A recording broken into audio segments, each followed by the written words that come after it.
Okay, I've just hit record. It's 12 o'clock, July 28th, and this is the Forget Computers live stream. And today we're going to talk about two topics. We're going to talk about macOS updates and specifically notifications around macOS updates. And then we'll follow that up with an overview of work from home policies and what that means. So with me today is Ross Matsuda, who is our lead in the systems that we run, systems administrator. And Ross, are you online right now? Yes, indeed. Good to go. Okay, great. So what I want to talk just briefly about Mac OS updates, because updates in general, this is a big topic, and I don't want to go into it too deeply because we could literally spend at least half an hour, if not a full hour, talking about updates for Adobe and how that works, updates for Microsoft and how that works, the Apple Store or the App Store on Mac versus iOS. Mac OS updates. Today we're talking about Mac OS operating system updates, which is different than upgrades. Upgrades are point release from 10.14 to 10.15.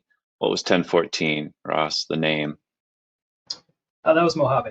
Mojave. Okay, so 10.14 Mojave to 10.15 Catalina. And then Apple is promising 10.6. No, they're calling it 11, aren't they? Yeah, we're getting some mixed messaging. They're referring to Big Sur internally as 10.16 and externally as OS 11. So we're still waiting to see how that's going to shake out. And that's called Big Sur. Correct? Yes. Big Sur. Yeah, so the names, I personally prefer the numbers because I can't keep the names straight. The numbers, the higher the number, the newer the operating system. I think that's why they have both. Yeah, but some people, I'm sure, love the names because the numbers don't mean anything to them.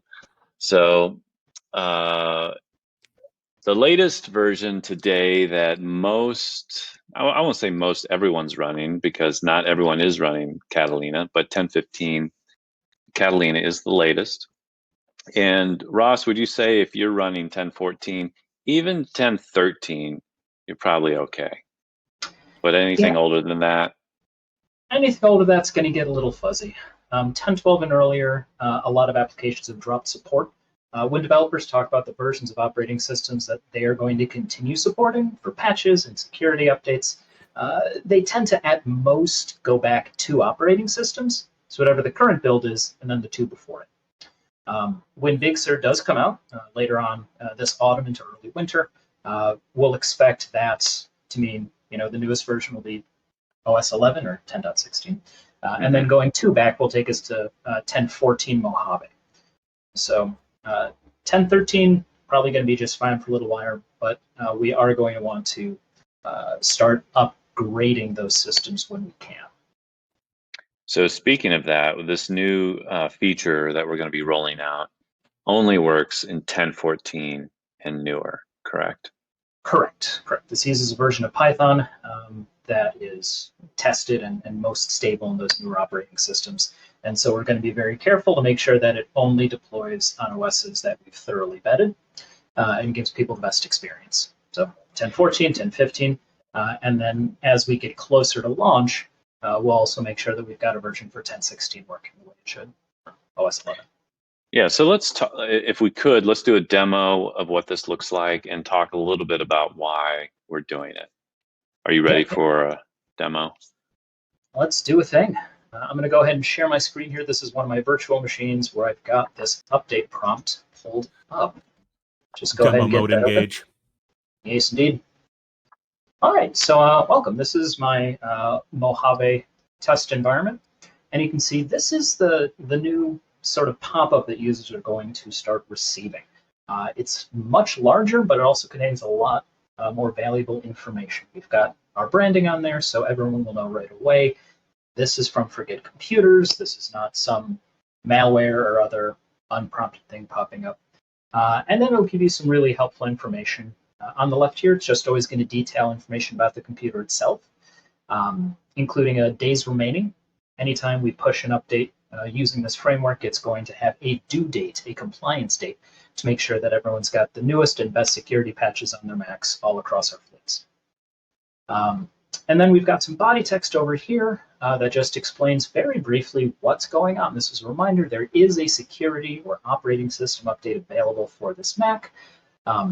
For Mojave in particular, we've got some special details in there, just clarifying you're going to need to select the More Info button underneath the section called Another Update is Available to make sure that you're running this specific update and not accidentally queuing up an upgrade to Catalina. Whenever you're going through an OS upgrade, we strongly urge you to get in touch with us at Forget Computers first. We just want to make sure that all the software you're using is compatible and that's in line with what's going on with everyone else at your organization. We also include this detail that if now's not a great time, you can always manually launch the update yourself by visiting System Preferences, Software Update. Now, when a user sees this, there's a couple things they can do.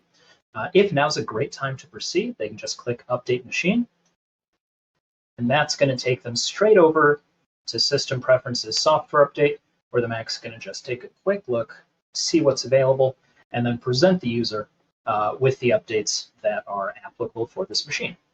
So as we mentioned here, Catalina is available, but since on this machine, I don't know if everyone else at my company should be using that quite yet, we're going to go to this Another Updates Available section. And here's where I can see specifically, oh, great, here's the security update I need to run. And then you can just click Install Now to proceed. If now is not a good time, then the user can select I understand, just a quick confirmation they've read this, they understand what's being presented to them, and then they have the option to close. Now, one quick thing about this is that this days remaining field, right now it's down to 3, and every time we push a new update, we'll update that date, so users have plenty of time to run these patches themselves. They will be reminded by this framework at most once per day. You just miss it once, it's done for the day. But as it gets closer to that due date, once days remaining is down to 0, the user will not be able to dismiss this window. You can still work on top of it. So I can pull open other windows, I can open up web browsers, email, anything I need to do to get my job done. But that notification is not going to go away once that due date is hit. We're just going to keep that pretty far in the future, usually a month or 2 in advance. And knowing that these updates usually take around 15 or 20 minutes, we believe that that's a safe bet that users will be able to get that patch done at their convenience sometime within that time frame. Hey, I have a question. Go ahead, Chad. Hey, so I'm just going to pretend for a minute that I don't know anything about this. I've never seen any of this before. I'm brand new. Maybe I've never had a managed computer before, and I see this. One question that might come into my mind is, why don't these run automatically in the background? Why do I need to interact? Why is it important that I am aware of these and interact with these and initiate these? That is an excellent question. The reason for that is that there are actually updates that are happening completely invisibly in the background. Those are going to be updates to smaller things like iTunes, the Safari application. Those updates that are pushed by Apple can be run invisibly in the background because they don't necessitate a restart. Any update that involves rebooting your computer, you bet we want to make sure that the user's involved on choosing when that occurs. Because as annoying as it may be to get a little nudge notification like this, it would be much worse if you've delayed this update for as long as you can, and then compliance is like, I'm really sorry, we have to do this, and your computer just reboots itself and starts this 15 to 20 minute process. And so we take care of everything that we can behind the scenes, but for these in particular, because just on a technological level, they require that restart. We want to make sure that the users are engaged in it and have a lot of control over when that occurs to prevent it from becoming a problem. Well, yeah, that's a great answer. Yeah, and to further clarify, the sort of old way of doing this is there would be a pop-up, and I think the user could dismiss or proceed, but there was little to no information about exactly what it was about to do, and there was little to no information about how long they could say dismiss before it would force them. Is that a good summary, Ross, or did I miss something? No, that's pretty much spot on. In the old framework, there was no situation in which we would lock the user out and completely force the update to proceed. And to be honest, it's the same here. It's never going to force the computer to restart with no feedback from the user. All that's going to happen is that this notification is just going to sit and it'll hang out in the background behind their other windows. It just cannot be closed once that day's remaining ticks down to 0. Knowing that we're usually going to be starting with 60 days for this to run, I would like to believe that we won't have too many users riding out the clock for 2 solid months. Yeah, right. I'm sure we'll have somebody. Somebody will push the limit. But yeah, we eventually have to get these updates, especially security updates, out to a computer, and we really don't want to surprise anyone as to when that happens, and we want them to have some control and insight into that. So this is a big improvement. That transparency is important to us. Yeah, I'm excited to roll this out. And it's a partnership too. I mean, the transparency is important on one hand, and on the other hand, unfortunately, resilience is all of our. We have to work together as a team, and so this transparency piece is important. But the behavioral part of this for us, and developing good habits for ourselves that protect ourselves and something larger than ourselves is a big part of this too. That general awareness that we talk so endlessly about. This is great. This is really this is worthwhile. Yeah, and just one last comment on this. If an update can be pushed out silently without interrupting anyone at the computer, it will be. We will always do that. Mm-hmm. But in these situations, the computer has to be restarted. And we know we can't do that silently in the background without somebody noticing.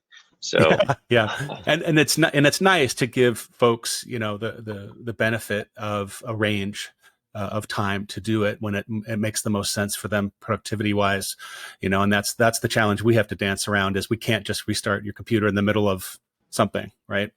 Right. Okay. Well, we also have a K-Base article. Ross, I can pull that up if it's easier, or if you can pull it up. Yeah, I'll go ahead and disconnect. Well, one last thing on this. Okay, I'll pull it up.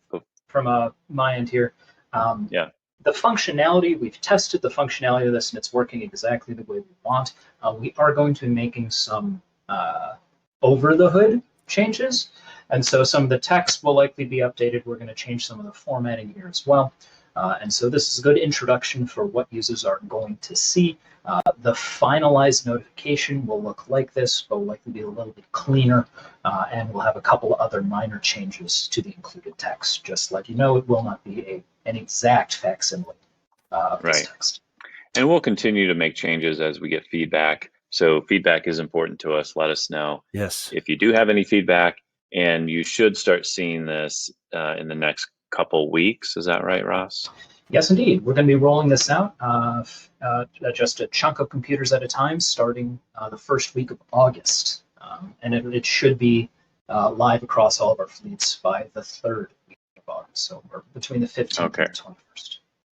Great. Thank you very much, Ross. And I'll just do a quick screen share on my side here. Well done, Ross. Thanks for joining us. Sure. Yeah. Appreciate thanks, Ross. taking the time. Okay, and let's see. So can you see my screen, Chad? Yes. Yes. Okay, great. So we do have a K-Base article that visually walks people through what this is. We may reference this or remind our clients, our primary contacts, when this actually starts rolling out. So this is publicly viewable and available. And I also wanted to mention, because we posted some other things, they're sort of related, just as we're talking about OS.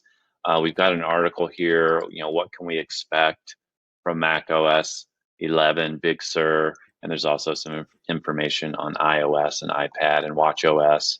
And then there's another article. I know we've had some questions about Mac switching from Intel chips to Apple Silicon, and that's also coming in the future. It hasn't happened yet, but that's exciting news. It will be a bit of a transition, but I would continue buying computers that you need today and not worry about waiting for this, because this is a 2-year process. Over the next 2 years, Apple will be moving towards this new chip. Okay, so Chad, the next on the list is work from home policy. Oh yeah. And I could pull up a sample, or maybe you have something, or what do you want to do here? I would have to. Well, you got your screen up. It'd probably be faster for you. I would have to dig through things. Give Yeah, me a let me second. I find. can Let find me pull something. mine up.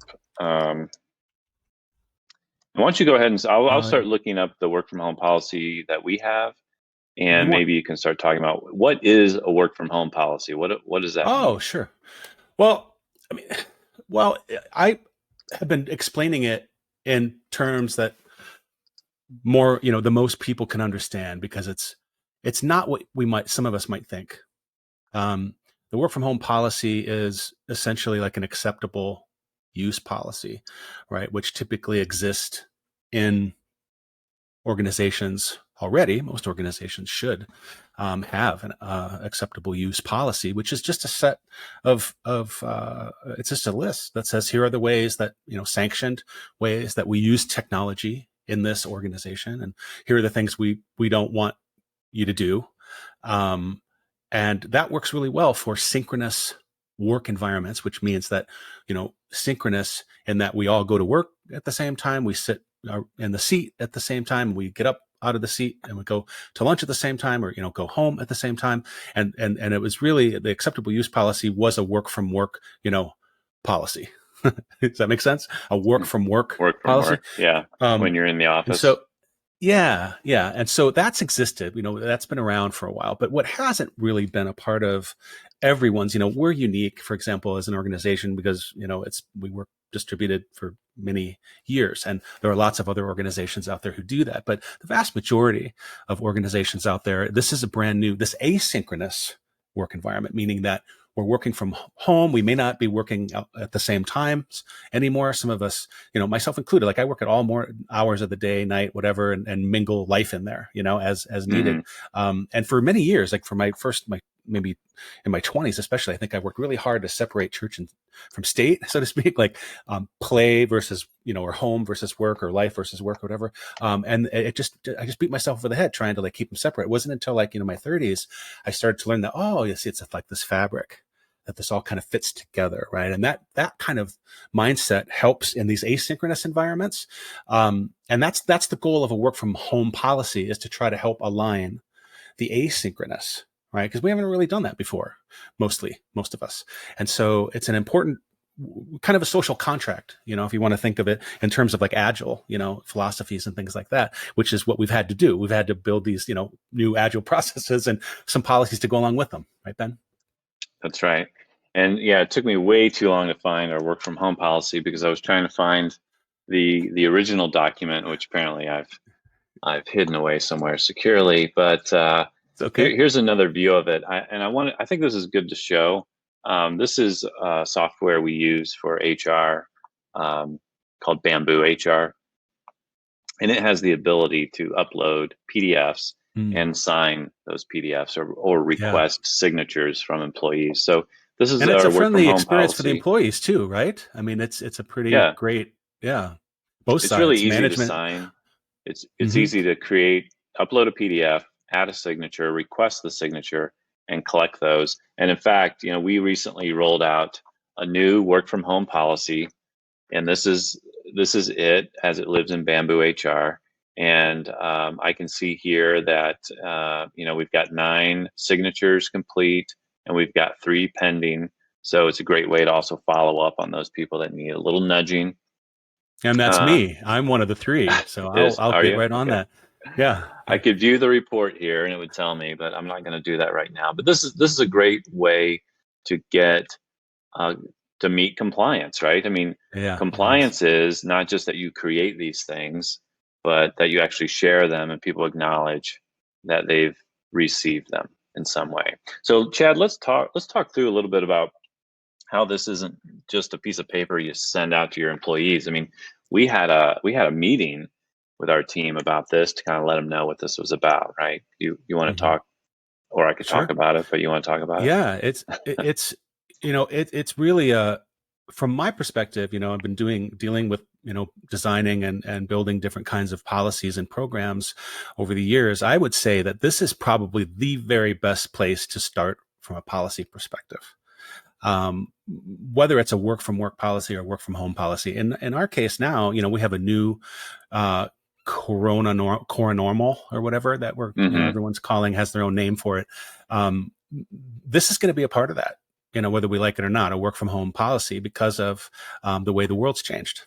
And so there's incentive for all of us, right? And policies are tough to incentivize, right? To get people to read them and sign them and uphold them, right? It's hard to map policies to procedures, right? And culture. That's the goal. The goal is to really, connect them so that in practice, and that's where policies can be a lot of liability if they're just downloaded from the internet, right? As like a template, because they're mapping to they're making promises, or what's the phrase? Writing checks that we can't cash. And an incident, because, well, let's walk through. The level of scrutiny just goes through the roof when something happens. And so, that's why these are written with intention. And it's important for everybody to understand it's at least a baseline policy like this. And so getting the team, your whole collective organization on board with this and including them in this is important, because if they feel like, they don't have any skin in it in the game, or any ownership or inclusion, it goes much. It can go very poorly. And so that's why we introduce this in a way that's, much more transparent. And I think it also makes for a much more accurate and policy that when something happens, your policy maps to things you're actually doing and not things that you're not doing. Yeah.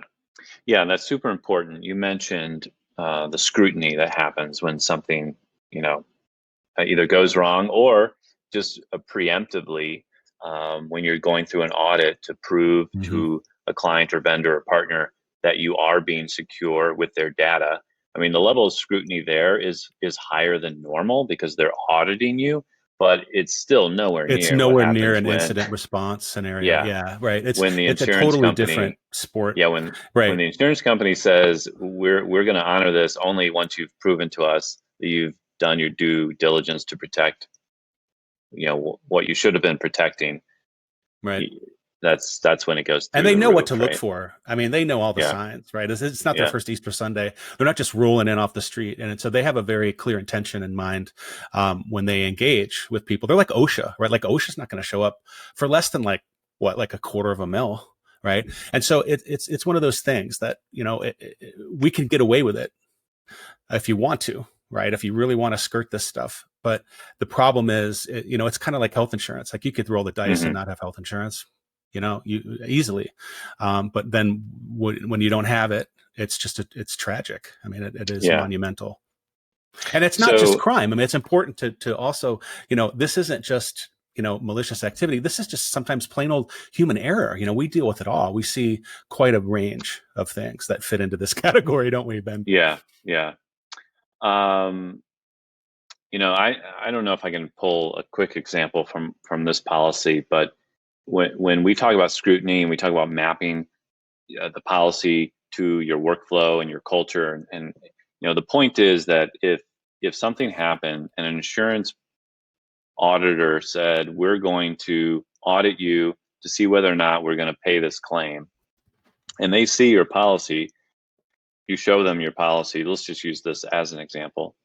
Right away. Well, I was going to say the scope. If you go to scope, there's a pretty good concrete example. That's still kind of high level. We're not getting into the weeds, but in here, the last line is really the key. That top intro paragraph that says, these are, we'll do the best we can. The fullest reasonable extent, to ensure that we can all work, in a safe and usable environment. And that's really what this is all about. What does that mean? And that's different for every organization, right? Well, I was going to say, just for example, right away, if we were getting audited today, I might have a concern that I've got 3 people that haven't acknowledged the agreement, just as an example. Right.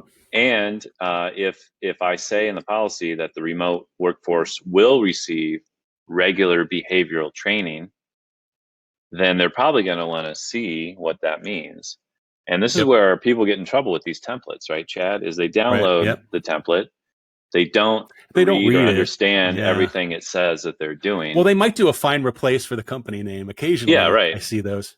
But not always. Sometimes there's just generic. I've even seen them posted on public websites.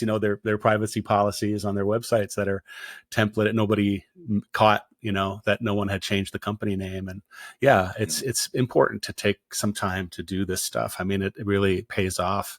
Like in a way that a lot of things never do. Yeah. So I'm just going to walk through really high level. Chad created this policy. He and I reviewed it. We also ran it by the members of our resilience team, and then we presented it to the organization during one of our team meetings. We said, this is what it is. This is why we have it. This is what it's good for. I really do want everyone to read through it and give us feedback before we ask you to sign it. So I'm not saying you need to do that every single time, but we're a small enough team, we can do that. So we put it out there. We did get some feedback. We made some edits, and then we posted it. Some and we great asked feedback. and we asked for the signature, and then we're going to review it again, next year to make, unless something bigger changes. And what has happened recently that has prompted everyone to want to revisit their work from home policy. It's COVID, right? I mean, if you didn't have a work from home policy before COVID, you certainly need one now. And the last thing I want to say about this is a lot of people do have in their handbook, we were just like this. We had in our handbook that a section called work from home, and it talked Little from blurb. very much from an HR perspective what that meant. But that was much different than today when we literally are all working from home. So we had to revisit this policy. And Chad and I thought it would be a great idea to try to get the word out in every way possible to our clients that now is a great time to revisit your work from home policy, get HR involved, get your resilience team involved, get it updated, get it signed. It's a great leadership move. I mean, there's not much going on right now that anyone can predict. And this is something that it seems is concrete. It's tangible. It's something that they can, any organization can use long term and shape and refine. But the biggest, pro is it minimizes their preventable risks, and that's ultimately what this is all about. Yeah, and it does so in more than one way, because it also builds knowledge and awareness across your team when you present something as seemingly small. It's only 3 pages. You might even get yours down to 2 pages. But 3 pages, you're taking it seriously. They're reading it. They're learning something. They're learning why this is so important. So I think we beat this thing to death now. We could probably move on. But are there any other last comments or questions we have?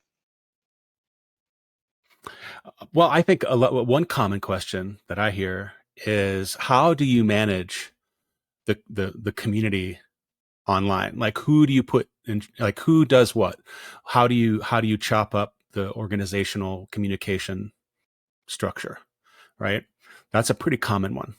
And this can help outline that, right? There's a very valid reason to say, so-and-so, or such and such a team manages this channel in a Teams environment, on a Teams platform, right? Or a Slack platform, to put even specifics in there to say, like, who, their team communications are here. The larger organization communications are here, because persistent messaging, we talked about that. Was that last time, Ben, or 2 times ago?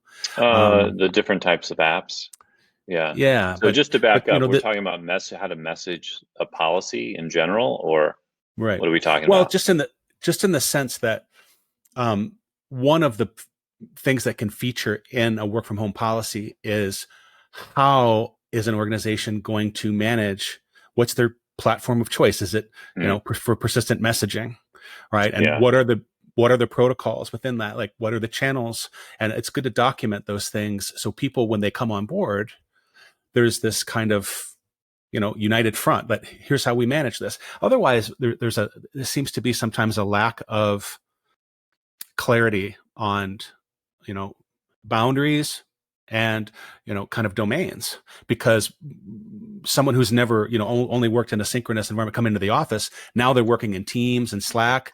They sometimes they need a little guidance on how to use those channels and who's responsible for, keeping the chatter going. Cause it's all about keeping the chatter going, right? It's really that constant game, of tagging off on each other. Yeah, And it's more important offline. If I'm hearing this correctly, what you're saying is in some cases in a policy, you might want to define the software that is authorized by the organization for communication. And, that's why you want to review this stuff periodically, right? Whether it's 6 months or every year or because of some event that's triggered the need for a revision. And that is because this stuff does change, applications change, the way people work changes. And I think it tends to get messy over time, and you just want to try to realign it and clean it up. So, and that's a never-ending from a short-term process. perspective. Yeah, this was our goal, was a short-term thing that made sense of framework, an initial framework. And, that's why I mentioned long-term goal, more maturity, based goals, like a persistent messaging clause that says, here's how we're going to do this, right? Can you walk around, the grocery store while you're listening on a meeting, right? I mean, so I've seen policies that are very explicit about presentation, right? Like it can be as mature as we want, but we have to start. And this is a great starting point. Yeah, I can't tell you how many times I've heard conversations, of course, only one side typically, unless the other person's really loud. They're walking around either the city, the Trader Joe's, the bus, the train, whatever. Totally. And it's like, oh my God, I cannot believe you're having mute yourself. this You're gonna blow your cover. That sounds completely like it should be in a private HR locked room. And they're just going on and on and on. Don't do that. Please don't do that. Don't. Yeah. But see, those are the kinds of things, right? And every organization's different, right? If you work, in the creative industry, production, broadcast, advertising, some of these things, some of the talk and appropriate things are different, right? There's some different comfort levels. The battles of taste will never be won, and those are the kinds of things to be, to allude to and be specific, because you'd be surprised how a lack of specificity can really bite somebody in the butt. And so, the more personalized these are, the better they protect us. That's all. That's the big takeaway. Okay. And do we have anything in our policy about how you can or cannot photograph your meal and post it on the internet? We had a lot of debate about that one, and I think that's in our backlog. Yeah. Okay. I remember when that was a new thing, and it was so foreign to me, and I'm sure a lot of people like, what? You're photographing your food? What are you doing? It's pretty commonplace now. But, I mean, social media, those are pretty standard, to have good parameters around what's, who shares what about the company.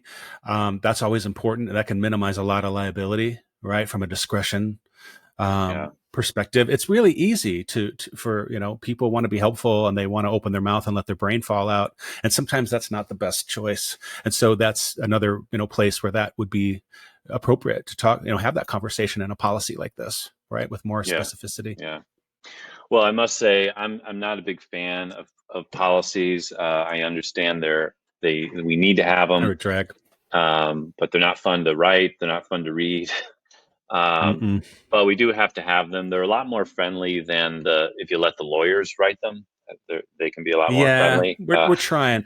It's important to maintain some of that lingo and some of that structure, right? I mean, there's not a lot of room for, there's very little margin for creativity in that sense, right? Of making it flowery and whatever.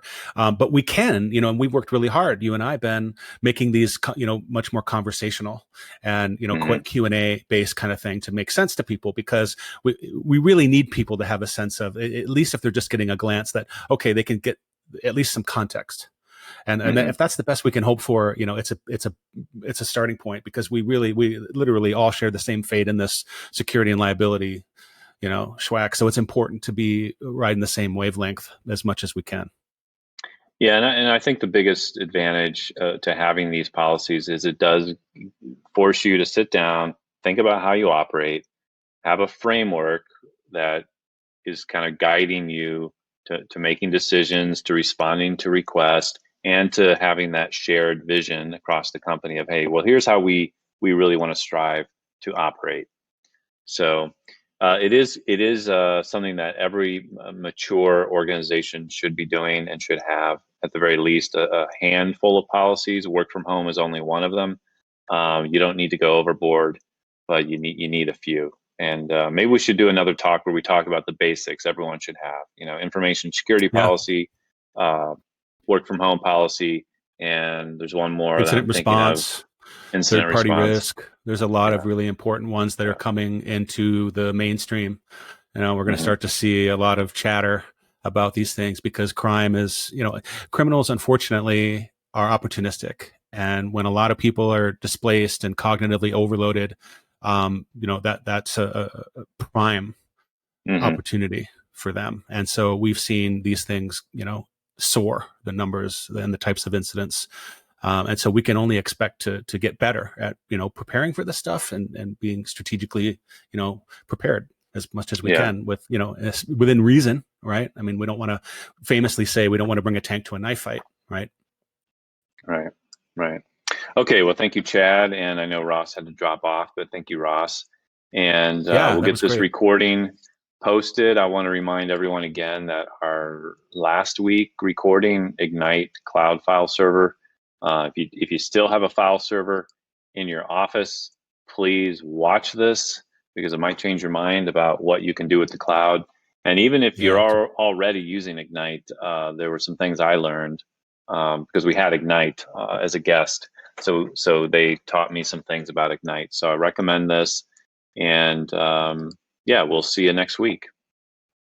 Thanks, Ben. Okay, thanks. Bye. Ciao.